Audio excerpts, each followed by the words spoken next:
Hello, everyone. Welcome back to the podcast. Today, we have a little fun episode because I'm taking in some questions. We're going to do a little bit of a Q&A all about money and wealth. So the first one is, how do you prioritize investments in your business for growth? So I think this is a really good question because there's always like a balance between you want to make investments that are always going to move you forward. You don't want to get complacent. You don't want to get into fear. And so I'm going to also speak because this question is about for business growth versus just investments for wealth creation and wealth growth in general. But where I see people get stagnant is they stop trying to invest in their business to develop skill sets that are actually going to take them to the next level. So, nose is itchy again. Love these episodes where my nose gets itchy. They don't invest in perhaps whether that's learning how to do marketing better. They don't invest in learning how to do ads if that's the kind of model you want to run. They don't invest in production if that's something that they desire. They don't invest in whatever it is. And so when I think about investing for my growth, I think about, all right, where I want to take the business, where I want it to go, what is required, right? Is it a skill set that I need to invest in? Is it production that I need to invest in? And again, it depends what you desire for your business, but it's also investing in people who are going to teach me a skill set to get there faster, right? So I'm willing to invest, right? When I think about my business growth, I think about investing to save time. I think about investing to learn a skill set faster by someone who's an expert, or I think about how I'm enhancing the brand and enhancing the company. I also think investments in terms of team, right? Hiring people that are going to help the business grow. Where I see people get stuck is people get constricted with money. They contract. They don't either want to delegate. They don't want to hire team members or outsource things or contractors or whoever it is, people who are going to support your business to grow because you want to keep more of the quote unquote profit. But how do you expect to grow if you are not investing in the business in that way that are going to move the needle? So I think about what is actually going to move the needle in the business and really investing in those things to really buy back my time. Whether that's skill sets, whether it's this, and there are going to be different things. But even with the clients I work with, there's times where we need to be hiring this out now. We need to expand the team now, because if you don't expand your team, you cannot grow and hold more money because your business won't be able to hold it, right? Or we think about skill sets. You could take a long time to learn skill sets, or you can invest and learn from people who have mastered that skill set. I'm like, okay, wonderful. I'm going to learn from that because that's going to save me time. Now, when I think about business investments, right, I also think about things that aren't just business skills that are investments for my business. So I consider the cleaners that come to the house as a business investment because that frees up time that I would spend cleaning the house back to either taking care of me, taking care of my business, right? I'm buying that time back. So I really want you to think about whether it's things outside your business, like it could be grocery delivery, it could be a babysitter, a nanny if you've got kids, it could be a dog walker, it could be house cleaners, it could be taking an Uber so you do things in the car, it could be booking a flight that's better working hours so that you end up rejuvenated on the end of that flight. It could be those things outside your business, and it could be hiring production, hiring team, an accountant, a bookkeeper, it could be hiring someone to do your graphic design. It could be hiring someone who knows a skill set like email marketing or ads if you like to run ads. I mean, I don't, but if I choose to in the future, 100% you think I'm going to try to Google that on my own? No, I'm going to hire someone who's a skill-trained expert because I want to do that thing as fast as I can. So when I think about, what investments are going to grow the business, I think about, where do I want to take it? What's the fastest way to get there? And how am I going to leverage that to give me the biggest ROI the fastest that I can? Good question. Okay. And that's how I prioritize it.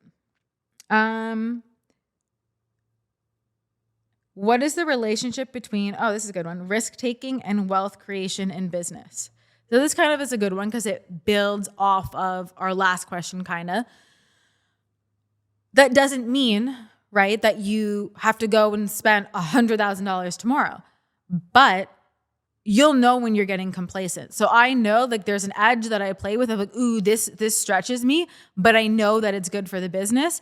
And I also focus on what is going to actually move the needle and give me a good like ROI, right? So there's times where maybe you're, and I'm not saying this all the time, but I'll use this example. Maybe you're spending money on graphic design, but for you right now in your brand, in your business, that may not be the thing that's going to move the needle, right? And so taking a big risk on that, if you don't think that's going to have a big ROI, or that's not where your bottleneck is right now, that's not where you're experiencing stagnancy, well, then it wouldn't be like the thing you prioritize, or that wouldn't be a good risk to take. For you, maybe your risk needs to be really funneling that into growing the team, or into your leadership, or into marketing skills, or sales skills, or, production skills, whatever it is. So it's really important to identify, all right, what's the biggest risk I can take that's going to have that highest ROI in the area that I'm experiencing stagnancy in the area where I feel like I want to really drive momentum in, and putting yourself in those rooms, in those places in order to do so. Okay, the next question is, in your experience, how does a growth mindset contribute to long-term financial success? So I'm going to take this with like a growth mindset, abundant mindset. I'm also going to weave in like having a regulated nervous system, because that's what I'm about. The two are actually one and the same, because when you have a growth mindset, you tend to be more long-term focused. When you are in a more constricted, you tend to be more of a short term. You tend to be thinking about this week or this month, versus someone who's like building a legacy, right? You're thinking about the vision 5 years, 10 years. Like you have this more long-term success thing. It's not about, all right, this week or this month. It's about that long-term thing. So I think this question is actually interesting, because when your mindset becomes about long-term, you have more success, because you're not just focused on the small day-to-day. Yes, those things are important and you want to be aware of those things, but those things then don't dip your mindset. Those things then don't dysregulate you, because you're not only focused on the short term, you're focused on the long-term vision. Okay, the next question is, what advice would you give to entrepreneurs looking to scale their wealth sustainably? Great question. So I am all about sustainability, right? Sustainability is so good for the nervous system, right? If we think about operating, right, becoming a regulated CEO, if you're dysregulated all the time, that's not going to be sustainable. If you are running your business from a dysregulated place, that's not going to be sustainable long term. Now, when it comes to building wealth sustainably and really having this, if you are focused on running your business from a dysregulated place, chances are you're experiencing like short-term cash injections. It's up and then it's down. It's up and then it's down. And when you become very focused on that, because you're running your business from a dysregulated place, that's not going to be sustainable, right? When you're maybe pushing and forcing and grinding from a place that's not sustainable, you will burn out. You might make some quick money, but it's not going to be sustainable money, where you might get focused, like we were just talking about, on that short term right now. But how does that matter for the long-term vision? And when you sacrifice long-term for that short-term cash injection, a lot of the times you get distracted, because then what do you need? You keep needing a short-term hit. You need a hit, a hit, a hit. When we think about all those dopamine hits, your nervous system gets dysregulated, right? It's not sustainable. We want grounded money. We want relaxed money. We want sustainable money. And so when you think about how is this model going to be sustainable for me long-term, then that needs to be the foundation. And then the cash injections are just the cherry on top. They're the, just because, but they don't become what you base your business on. This is really itchy in this episode. What I see a lot of people do is they base their business models or the business strategies on that short-term injection. And if I were to ask you, if one of those things were to disappear tomorrow, would it affect a big proportion of your business? Would it be sustainable long-term? Because you don't want any of those things to really make or break anything. I remember when I used to have a lot more one-on-one clients. At one point, I had 15 one-on-one clients, which was a lot. But the thing is, when it's built on that, right, or if a large part of your income is built on, in my example, for my business model, one-on-one, if that disappears, all of a sudden a large chunk of my money is gone. That's not sustainable, right? Because you constantly need that. right? Then I shifted to a more sustainable model, which is a lot better, is a lot more consistent, right? That's what you want for your nervous system, to be sustainable. So if I were to ask you if one big transaction can make or break your business, or a couple of them, right? Or one aspect of your business model disappears, can it still function? Can it still run? And this is where we always want like multiple different money pathways, multiple different streams of income coming in so that it is sustainable, so not all the eggs are in one basket. So I think that answers that question. All right, the last question is, what role does innovation play in your approach to expanding financial resources? I think this is really interesting because if you're looking to experience a level of wealth, of money you haven't before, you cannot expect the same way you're doing things in business to get you that. And I see a lot of people get trapped in either what was currently working or what worked before, right? Because the instinct that a lot of people have is when they feel it's not working, it's like, all right, what was working in 2020? What was working in 2022? Let me go back to that from when I was feeling good.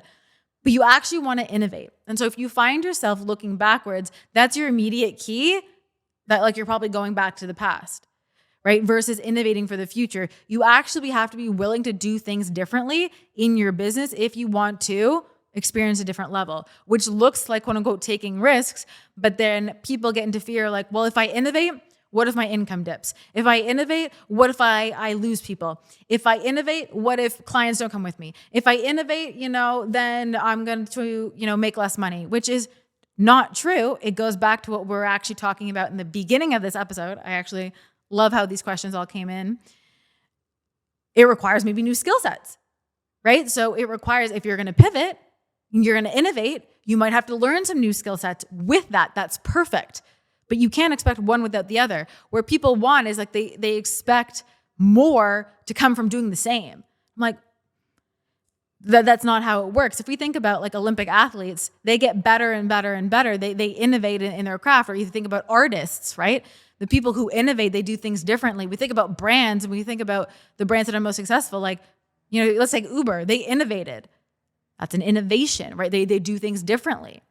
So it's not about looking at what worked before or doing the same. It's like, all right, that's the role of innovation. If I want something different, I actually have to think about a different way of doing things, because that's how you're going to stand out. That's how you're going to, quote unquote, become the one. That's how people are going to take notice. But if you're going into fear or getting dysregulated about making pivots in your business or innovating or doing things differently, you actually can't expect a different result. And this, I think, is really, really important, because chances are, if you're not innovating, you will experience complacency. When we think about, I know we did an episode recently on collapsing time and, quote unquote, quantum leaping. Those people are innovating. They're trailblazing. They're thinking about different ways to do things. When everyone else is going left, they're going right. So I want you to ask yourself, like, are you someone who innovates, or are you someone who like just follows all the trends? Are you someone who sets the trends?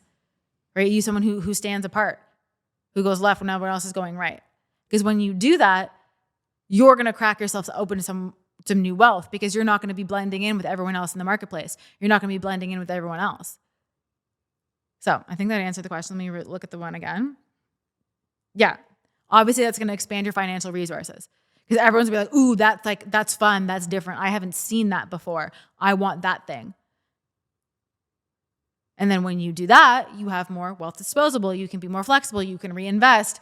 Then we can go back to the beginning. Then you know what to prioritize. You can prioritize those things that are going to move the needle. So it's kind of like one whole big thing in this episode of how all of the nervous system backing allows you to then expand your money with wealth, because it allows you to innovate. It allows you to master new skill sets. It allows you to pivot. It allows you to know what you're going to prioritize. And it allows you to be different, right? Because you need your nervous system on board when you're doing different things that are going against the grain of everyone else. But that's how you become a leader. You're here to be a visionary. You're here to be a legend. You're here to create something legendary. So go ahead and do that.